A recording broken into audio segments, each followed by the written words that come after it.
अभी कल union home minister Amit Shah यहाँ पे हैदराबाद चेमिल्ला में पब्लिक मीटिंग करते वक्त उन्होंने कहा कि जब बीजेपी की सरकार यहाँ पे आएगी तब 4% जो मुस्लिम रिजर्वेशन है वो निकाल दिया जाएगा क्योंकि that is unnecessary and that should be given to OBCs and others.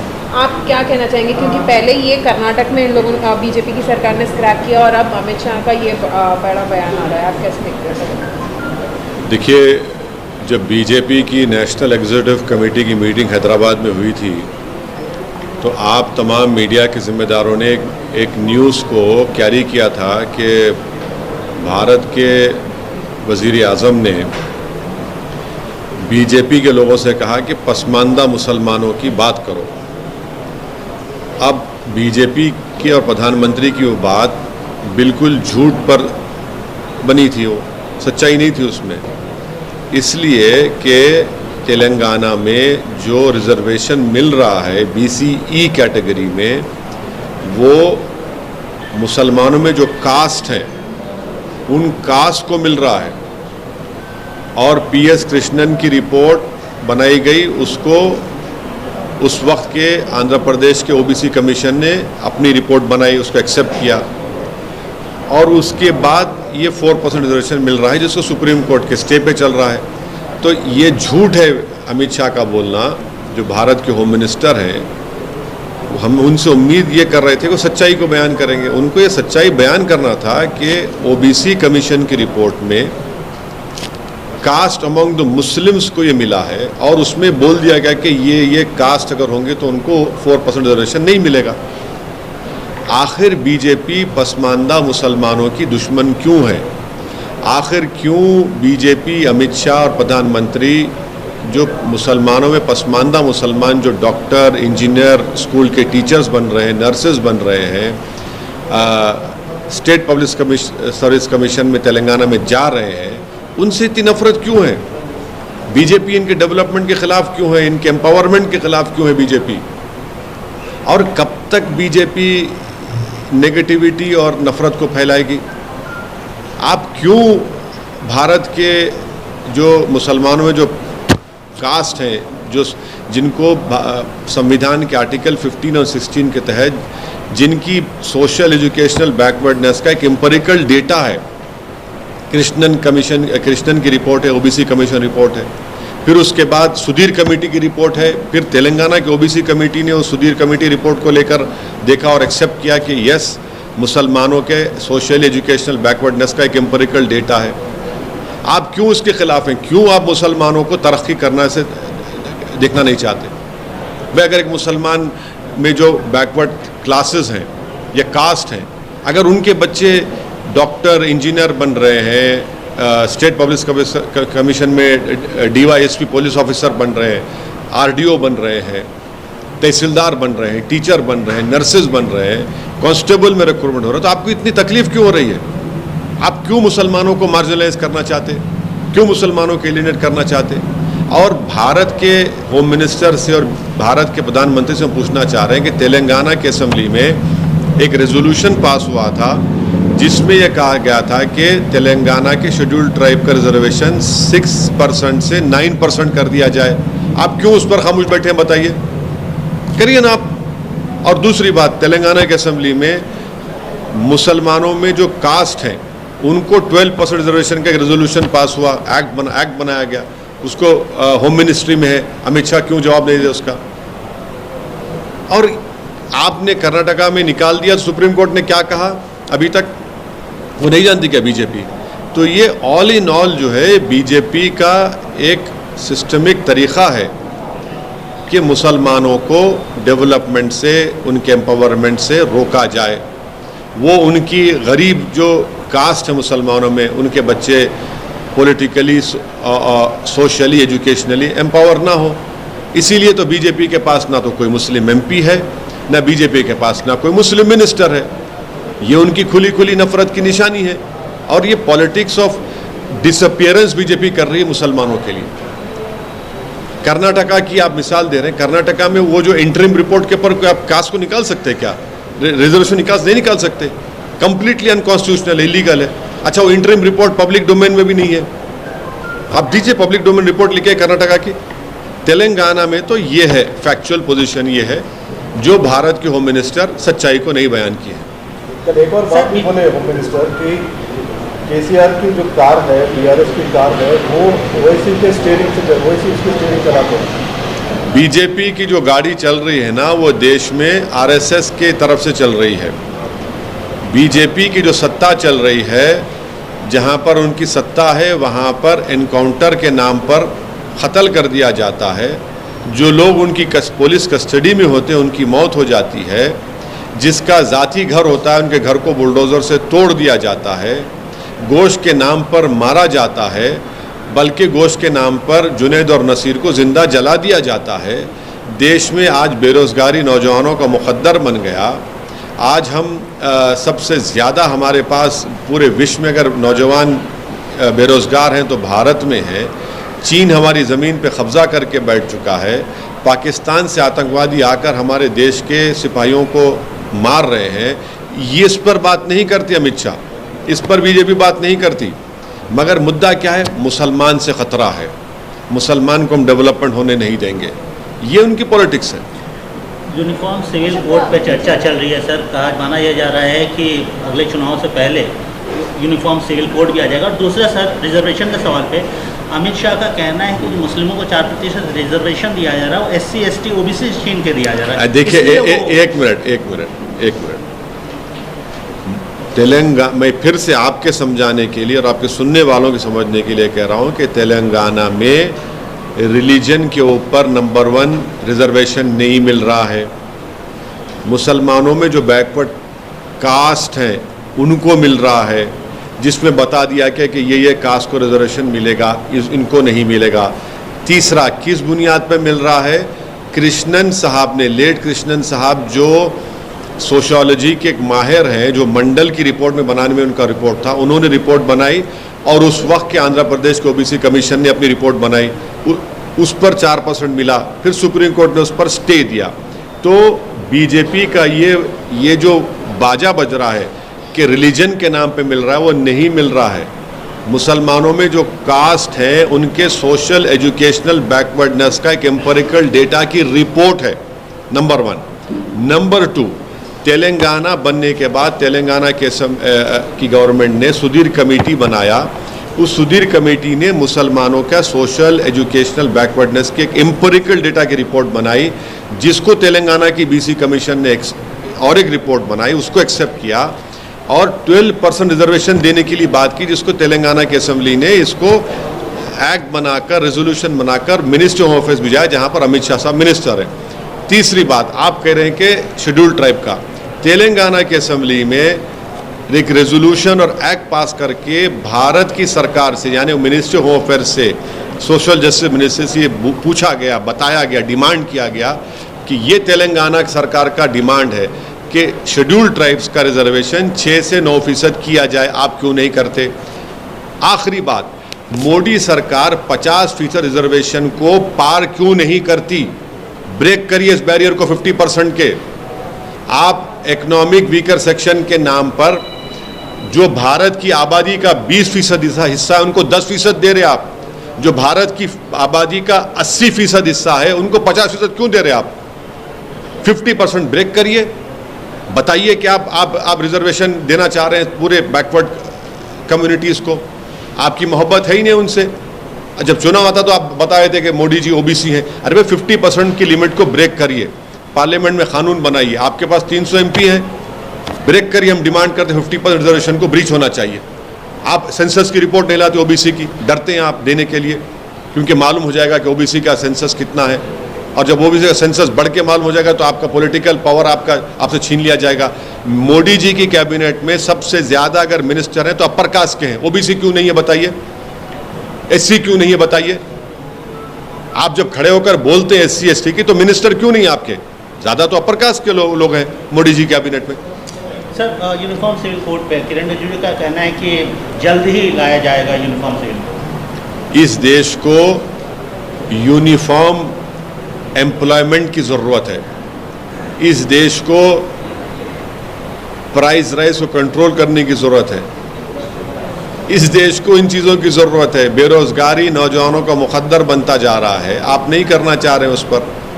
हम कहाँ से कहाँ गिरते जा रहे हैं। हमारे जो पैरामीटर्स हैं तो हम कहाँ से कहाँ गिर रहे हैं। सोशल पैरामीटर्स हैं, हमारे इकोनॉमिक पैरामीटर्स हैं, आप देखते जाइए। उसकी ज़रूरत है। यूनिफॉर्म सिविल कोड को इस देश को ज़रूरत नहीं है। यूनिफॉर्म सिविल कोड आपके नाम पर आप मेजॉरिटी कम्युनिटी के कल्चर को प्रोटेक्ट करेंगे और मुझसे मुसलमानों का कल्चर छीन लेंगे आप। जो आर्टिकल 29 के तहत मुझे एक एब्सोल्यूट राइट है संविधान में, आप मेरा कल्चर में से नहीं छीन सकते। एब्सोल्यूट राइट, फंडामेंटल राइट है ये संविधान में। आप कल्चर में नहीं छीन सकते मुझसे। मेरा कल्चर का प्रोटेक्शन है, चाहे मेरे शादी का तरीका हो, चाहे मेरा जो भी हो, मेरा कल्चर का प्रोटेक्शन है 29 के तहत। आप कैसे छीनेंगे मुझसे? आप यूनिफॉर्म सिविल कोड की बात करते हैं और आप लव जिहाद के कानून बनाते हैं। यूनिफॉर्म सिविल कोड की आप बात करते हो और आपको शर्म नहीं है इस तरह की बात करते हो। आप रिलीजियस कन्वर्जन के कानून को बनाते हैं। यूनिफॉर्म सिविल कोड की आप बात करते हैं और गुजरात में कोई अपना घर नहीं बेच सकता जब तक गवर्नमेंट से परमिशन नहीं लिए। आप यूनिफॉर्म सिविल कोड की बात करते हो और हिमाचल प्रदेश में जाकर कोई एग्रीकल्चर लैंड खरीद नहीं सकता। आप यूनिफॉर्म सिविल कोड की बात कर सकते तो क्या कोई जाके नॉर्थ ईस्ट में उनके कल्चर को छीनेंगे आप? हमने कॉन्स्टिट्यूशन में नॉर्थ ईस्ट के स्टेट्स को उनका कल्चरल प्रोटेक्शन दिया है, आप करेंगे क्या उसको? एक सप्ताह से ज़्यादा हो चुका है सर पूर्व सांसद अतीक अहमद के डेथ का। कहा यह जा रहा है, रिपोर्ट्स ये आ रही हैं कि तीनों शूटर थे इलाहाबाद प्रयागराज जाने से पहले ये लखनऊ गए थे। आपने सवाल खड़े किए, अभी तक आपको जो सवाल आपने उठाया उसका जवाब आपको दिखा? मेरा बोलना यही है कि ये एक टेररिस्ट मॉड्यूल है, टेरर मॉड्यूल है। ये सिर्फ ये ग्रुप नहीं है जो आकर किसी को मर्डर कर दिया पुलिस कस्टडी में। एक टेरर मॉड्यूल है। मैं फिर से कह रहा हूं कि अगर जो सरकार सत्ता में है दिल्ली में और यूपी में, अगर वो इस टेरर मॉड्यूल को ख़त्म नहीं करेंगे कानून के दायरे में रहकर, तो ये और हत्या करेंगे, ये रूल ऑफ लॉ को बर्बाद कर देंगे और लोगों को बर्बाद करेंगे, गोलियां मारेंगे। ये एक टेरर मॉड्यूल है, इनको आप रोकिए, इनको पूरों को पकड़िए। मैं नहीं बल्कि एक रिटायर्ड आईजी ने हिंदुस्तान टाइम्स में कहा कि ये इन 3 लड़कों ने कम से कम 500 राउंड की फायरिंग की होगी, ट्रेनिंग की होगी, तब जाकर इतना बेहतरीन तरीके से उन्होंने पुलिस उत्तर प्रदेश की पुलिस कस्टडी में उन 2 लोगों का हत्या कर दी। नेशनल लेवल शूटर है, वो कह रहा है कि कम से कम इनको 1000 राउंड की ट्रेनिंग मिली होगी। ये एक टेरर मॉड्यूल है, इसको बात को समझने की ज़रूरत है और ये समझना है कि ये लोग रेडिकलाइज कैसे हो रहे हैं। तो हम जो पार्लियामेंट में मैंने स्पीच देकर कहा था कि हर समुदाय के लोगों के रेडिकलाइजेशन को रोकने के लिए एक एंटी रेडिकलाइजेशन सेल बनाइए। आप नहीं बनाते, आप सिर्फ एक ही समुदाय का बनाते हैं। जो लोग जिनके घर पर रहने का छत नहीं है उनके माँ बाप के पास, जो झोपड़ी में रहते हैं, 8-8 लाख की 2 वेपन, 16 लाख कहाँ से आए उनके पास? और योगी सरकार उस लेटर जो हत्या जिसकी की गई है, उसने एक लेटर भेजा उसके वकील ने, जिसमें उसने कहा कि मेरी हत्या का जिम्मेदार कौन है। योगी सरकार मीडिया को दे देना, वो लेटर पहुंच चुका है, उनको बता दें कि कौन उसने, मरने वाले ने क्या लिखकर भेजा कि इसके हत्या हुई थी, कौन किया, उसको जिम्मेदार कौन है, बता दीजिए आप। सीएम योगी ने बोला है सर माफिया। हाँ, एक मिनट मैं ये सवाल पूछ रही थी कि जिस तरीके से हाल में बीजेपी ने ये कहा है कि जो कुछ आप यहाँ पर अपनी कॉन्डोलेंस मीट किया है, ओल्ड सिटी में टेररिज्म फैलाने की बात कर रहे हैं, झूठ बोल रहे हैं, आखिरी झूठे हैं, they are lying to their teeth. बेशर्मी से झूठ बोलते हैं। कोई कंडोलेंस मीटिंग नहीं हुई है, कंडेमनेशन हुआ है, इसलिए कि यूपी सरकार की पुलिस कस्टडी में जिनके हाथों में जंजीरें थी और जो पुलिस उनके अतराफ में थी, और वो यूपी सरकार जो कही थी गोली का जवाब गोली से देंगे, उनके सामने 2 लोगों की हत्या कर दी गई और वो तमाशाई बने बैठे रहे। उसका कंडेमनेशन हो रहा है। उसके सवाल हम उठा रहे हैं कि कैसे ये लोग आए, कैसे इनके हाथ में हथियार कहाँ से आया, इतने राउंड गोलियां कहाँ से आई। 8-8 लाख का इलीगल वेपन है, 16 लाख उनके पास, किसने दिए उनको? वो गोलियां किसने दी उनको? किसने उनको जगह बताई वहां पर? किसने उनको कहा कि इस जगह पर ये लोग आ रहे हैं? ये हम सवाल उठा रहे हैं। कंडोलेंस कहां पर हुआ है? बताओ कहां पर कंडोलेंस हुआ है? हाँ, जिन लोगों का जनाजा गया था वो जनाजा रूल ऑफ लॉ का भी था। वो जनाजा रूल ऑफ लॉ का भी था जनाजा, कि देखो रूल ऑफ लॉ की धज्जियां उड़ रही हैं। ये हम बोल रहे हैं। आप अपनी नाकामी को, अपनी पुष्पनाही को छुपाने के लिए आप इस तरह की बात कर रहे हैं। भाई आप सत्ता में आप है, मैं नहीं हूं। आपको अपना इंट्रोस्पेक्शन करना चाहिए, आपको शर्म से डूब मरना चाहिए कि आपकी कस्टडी में किसी को मारा गया है। आप उसका जवाब ही नहीं दे पा रहे हैं कि कैसे वो लोग मारे हैं। आप बोलते नहीं हम सस्पेंड कर दिया। अरे वो क्या है सस्पेंशन? आप भारत के संविधान के तहत 311 जो है उसको इस्तेमाल करके उनको सर्विस से निकालिए उन लोगों को। आप सुप्रीम कोर्ट को जाकर आप योगी सरकार बोले कि हम इंडिपेंडेंट इंक्वायरी कराने तैयार है, आप सुप्रीम कोर्ट एक टास्क फोर्स तश्कील दे दे, टाइम बाउंड इंक्वायरी हो जाए। क्यों छुपा रहे आप? सर मुख्यमंत्री योगी आदित्यनाथ ने सहारनपुर में बोला है कि माफिया अतीत हो गए, माफिया अतीत हो गए, पास्ट हो गए। यूपी में अब नो कर्फ्यू, नो दंगा, सब चंगा। झूठ बोल रहे हैं, झूठ बोल रहे हैं। दंगे आज भी यूपी में हो रहे हैं। अगर आप मुझे इजाज़त दीजिए आधे मिनट की, तो मैं आपको बता देता हूं कि यूपी में कितने दंगे हुए हैं और इसका जवाब उनको देना पड़ेगा। जो बार बार बोलते हैं ना कि यूपी में दंगे नहीं हुए, दंगे नहीं हुए, ये गवर्नमेंट ऑफ इंडिया के फिगर्स हैं जो हम आपके सामने आधे मिनट, हाँ सुन लीजिए। नेशनल क्राइम रिकॉर्ड्स ब्यूरो का डेटा ये बताता है 2027 और 2021 में 30,040 राइट्स हुए हैं यूपी में। ये नेशनल क्राइम रिकॉर्ड्स ब्यूरो का डेटा कहता है। 2017 से 2021 में बीजेपी की सरकार है, मुख्यमंत्री योगी आदित्यनाथ है, 35,040 कम्युनल फिरके वराना राइट्स हुए हैं। ये जो अमित शाह के मिनिस्ट्री के तहत आता है। तो बताइए आप। हाँ 2012-17 में 2012-17 का फिगर भी है, मगर 2017 और 21 में आपकी सरकार है, 35,000 कम्युनल राइट्स हुए। क्यों झूठ बोलते हैं? आप कहते हैं कि अतीत कोई हो गया। भाई आपकी कस्टडी में वो अतीत हो गया ना, तो आपको खुशी हो रही है। मुख्यमंत्री कह रहे हैं कि आप उस पर आप क्रेडिट ले रहे हैं क्या उनकी मौत का, उनको जो गोली मारी गई आपके कस्टडी में। ये आपका सत्ता है, ये आपका गवर्नेंस है। इस तरह आप अतीत करना चाहते हैं किसी को। मालेगांव में आप ही के नेता ने कहा है कि 2-4 मुसलमानों को मारकर जो है आप हिंदू देश नहीं बना सकते, हिंदू राष्ट्र नहीं बना सकते। हिंदू राष्ट्र, हिंदू राष्ट्र बनाने की बात कौन कर रहा है?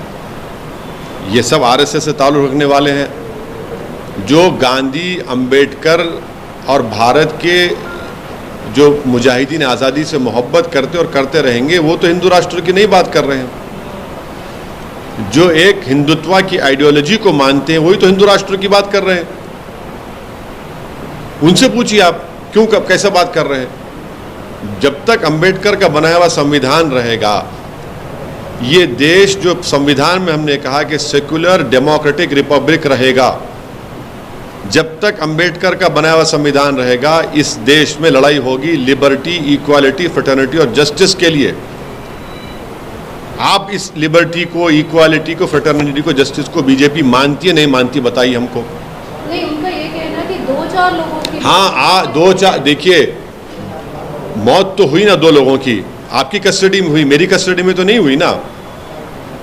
गवर्नमेंट की कस्टडी में थे, यूपी गवर्नमेंट की कस्टडी में थे। सुप्रीम कोर्ट में केस डलवाया गया। सुप्रीम कोर्ट ने कहा कि आप स्टेट की कस्टडी में, उनकी जिम्मेदारी, आप अपनी जिम्मेदारी निभा नहीं पाए हैं।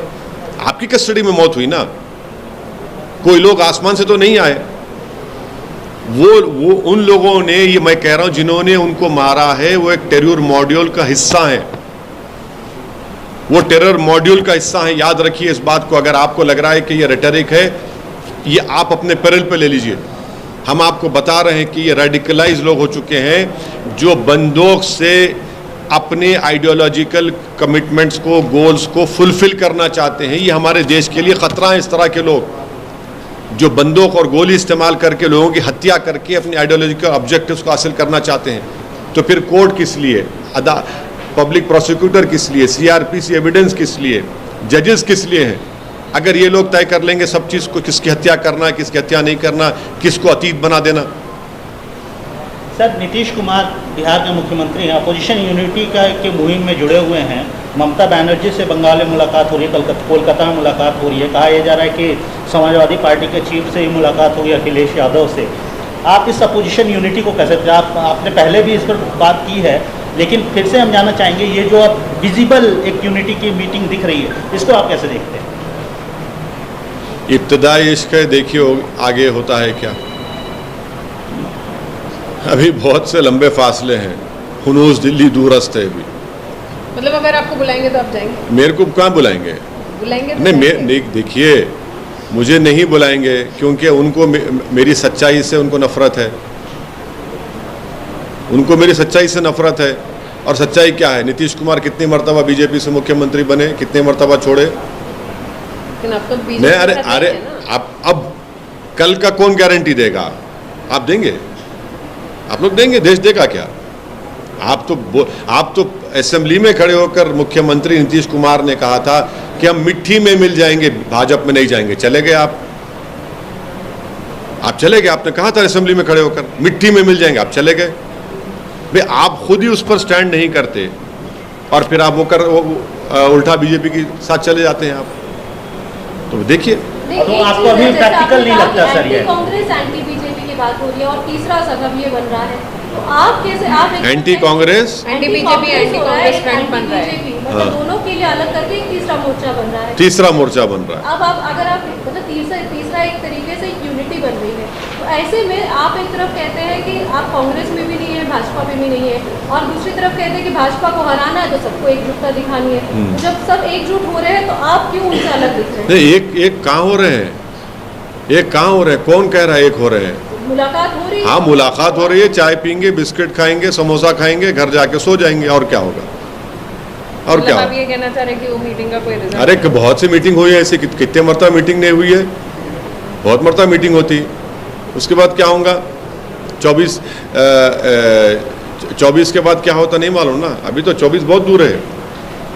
लेकिन भाजपा से लड़ना है तो सबको एकजुटता दिखानी है, फिर आप ये कहते हैं तो फिर भाजपा से जब लड़ना है तो चेहरों की बुनियाद पर मोदी से मुकाबला नहीं कर सकते आप। नंबर 1, हम शुरू से मेरा मानना है, अगर आप बोलेंगे ये चेहरा तो मोदी को फ़ायदा हो जाएगा, भाजपा को फ़ायदा हो जाएगा। आपको मुकाबला करना है तो भारत के पार्लियामेंट की हर सांसद की सीट के ऊपर बीजेपी से मुकाबला करना पड़ेगा, तब जाकर कुछ अच्छा नतीजा निकलने की उम्मीद है।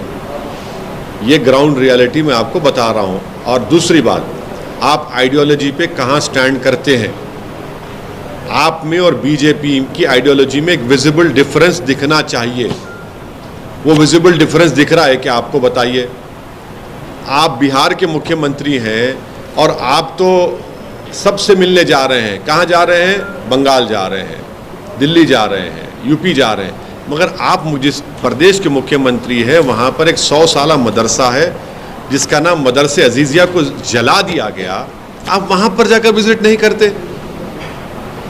अरे वहाँ जाकर तो विजिट करिए, आइडियोलॉजी के पर दिखाइए ना। हम आइडियोलॉजिकली डिफरेंस है, बीजेपी से डिफरेंट है, आप दिखाते नहीं है। अच्छा, आप बिहार में कानून बना रहे हैं उन लोगों को छोड़ने के लिए जो एक सिविल सर्वेंट की हत्या में जिनको सजा हो गई थी, अब उनको छोड़ने के लिए कानून बना रहे हैं। वे आपका स्टैंड क्या है आइडियोलॉजिकली? बताइए आप। ठीक है, मोदी को हराना है तो आइडियोलॉजिकली हराएंगे या सिर्फ आप ऐसे फ्रंट बना के हराएंगे? मेरा मानना है कि आइडियोलॉजी पर जब मुकाबला होगा तो कामयाबी मिलने की उम्मीद है।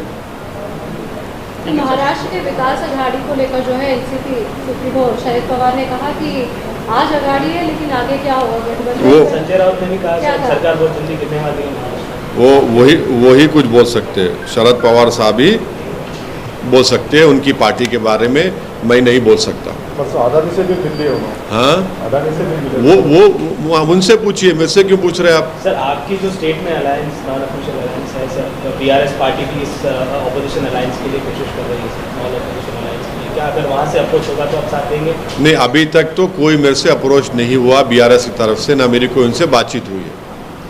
जब ऐसा कुछ अप्रोच होगा, बातचीत होगा, मैं इमीडिएटली आप लोगों के सामने ब्रेकिंग न्यूज़ के साथ बोल दूंगा। अभी तक तो नहीं हुआ है। बीआरएस के अध्यक्ष आपके पार्लियामेंट्री कॉन्स्टिट्यूंसी औरंगाबाद में आपकी पार्टी के सांसद वहाँ जाके मीटिंग कर रहे हैं। अब उन्होंने कहीं भी जा सकते हैं, वो तो फिर हाँ, मैं भी असेंबली चुनाव होगा तो मैं भी जाऊंगा ना, कहाँ जाएंगे सर? कहीं भी जाऊंगा मैं। जैसा उन्होंने जा रहे मैं भी जाऊंगा, तो उनको इख्तियार है। हमारे को सीट पे आप जाके कैंपेन नहीं, ऐसा नहीं है। देखिए वो जाना चाह रहे, अच्छा है ना, औरंगाबाद जाना चाहिए। लेकिन सीट आपके साथ। अरे कुछ फर्क पड़ने वाला नहीं, इंशाल्लाह इम्तियाज जलील दोबारा जीतेंगे। हम तो अच्छा करे केसीआर वहाँ पर गए, उनको जाना चाहिए। वो नांदेड़ में थे, भोकर में थे, अब औरंगाबाद गए हैं। बहुत से अपनी पार्टी को बढ़ा रहे हैं, उनको पार्टी को बढ़ाने का इख्तियार है, को उसमें बुरी बात क्या है? बहुत अच्छा है, वो अपनी पार्टी को बढ़ाए, मैं अपनी पार्टी को बढ़ा रहा हूँ ना, उसमें मैं क्यों रोकूंगा किसी को? बहुत अच्छा है, वो जा रहे हैं। आपको बुलाना चाहिए था औरंगाबाद? नहीं, हमको क्यों? उनकी पार्टी का प्रोग्राम है, उनकी पार्टी कर रहे हैं, करने दीजिए ना, पार्टी का प्रोग्राम है। कर्नाटक में अब सिर्फ 3 सीट्स पे ही। अब आप देखिए, अब शुरू हो गया, अब 3 पे, अब जब बढ़ के लड़े तो ज़्यादा क्यों लड़े, 3 लड़े तो कम क्यों लड़े? अब हम अपनी पार्टी बी टीम वाला आप इस बार मौका नहीं देना चाहते हैं? नहीं, देखिए मेरे को उससे कोई मतलब नहीं है, मेरे को कोई परवाह नहीं है। लोग पुकारते रहेंगे, मैं अपना काम करता रहूँगा। मैं ऐसा ना मेरी पार्टी ना मैं ऐसा हूँ कि किसी के इस तरह की बातों से हमको कोई फ़र्क पड़ता है। हम अपने ऑब्जेक्टिव को हासिल करने में हम पूरे सिंसियर हैं, अटल हैं और ज़िद्दी हैं। उसको हासिल करेंगे, हम अपना काम करेंगे। अब ये लोग बोलते जाएंगे तो क्या कोई फ़र्क पड़ेगा? कि उनका काम है बोलना, हमारा काम आगे बढ़ना है।